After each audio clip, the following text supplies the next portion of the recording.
Elizabeth Halsey is a lazy, foul-mouthed, and irresponsible teacher at John Adams Middle School in Chicago. She drinks heavily, smokes marijuana, curses at her students, and plays movies during class so she can sleep. She plans to quit teaching after marrying her wealthy fiancé Mark, but he dumps her when his mother exposes that Elizabeth only wants his money.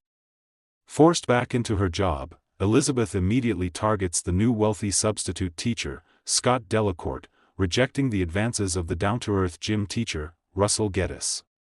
Her energetic colleague Amy Squirrel, who prides herself on being the perfect teacher, also competes for Scott's attention.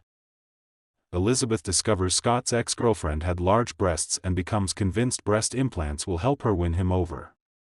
She needs $9,300 for the surgery, so she participates in the school's 7th grade car wash wearing provocative clothes and manipulates parents into giving her money by claiming she needs extra funds for classroom supplies and tutoring. Even with these schemes, she still cannot raise the full amount. Amy tries to expose Elizabeth's behavior to Principal Snur, but without proof, her complaints are dismissed. When Elizabeth hears that the teacher whose class gets the highest state test scores will receive a $5,700 bonus, she completely changes her teaching style. She pushes her class to intensely study To Kill a Mockingbird. Despite her efforts, the students' practice quiz scores remain low, frustrating her. Meanwhile, Scott begins dating Amy and admits he sees Elizabeth only as a friend. Feeling her chances slipping away, Elizabeth grows closer to Russell, though she continues trying to impress Scott. Determined to win the bonus, Elizabeth impersonates a journalist to meet with Carl Hallaby, the official in charge of distributing the state exams. She seduces him, drugs him in his office, steals the test answers, and secretly photographs him in compromising positions to use as blackmail. A month later, her class gets the highest scores, and she wins the bonus, scheduling her breast enlargement surgery. When she learns Amy and Scott are chaperoning an upcoming field trip, Elizabeth rubs poison ivy on an apple and leaves it on Amy's desk. The blisters on Amy's face force her to stay home, allowing Elizabeth to replace her on the trip.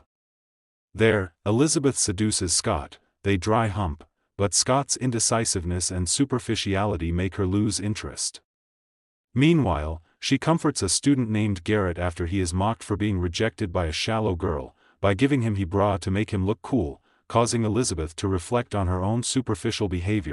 Back at school, Amy becomes suspicious. She tricks the janitor into opening Elizabeth's desk, which is now in Amy's classroom after a swap, and finds clues linking Elizabeth to Carl Hallaby. Amy informs the principal and convinces Carl to confess. However, Elizabeth blackmails Carl using the embarrassing photos, forcing him to claim she is innocent. Before the hearing, Elizabeth realizes Amy switched desks, which means the drugs she kept hidden are now in Amy's classroom. During the investigation, Elizabeth points out that teachers may be using drugs. A police dog search reveals liquor bottles, marijuana, and OxyContin in Amy's classroom desk, originally Elizabeth's, leading to Amy's arrest and eventual transfer to another school. With Amy gone, Scott tries to rekindle things with Elizabeth, but she rejects him after realizing she has more in common with Russell and that Scott's wealth isn't worth pursuing. When the new school year begins, Elizabeth has genuinely reformed. She is kinder to her co-workers, no longer obsessed with appearances, and has decided not to get breast implants because she feels confident as she is. She also starts a relationship with Russell. Instead of returning to her old classroom, Elizabeth takes on a new role as the school's guidance counselor.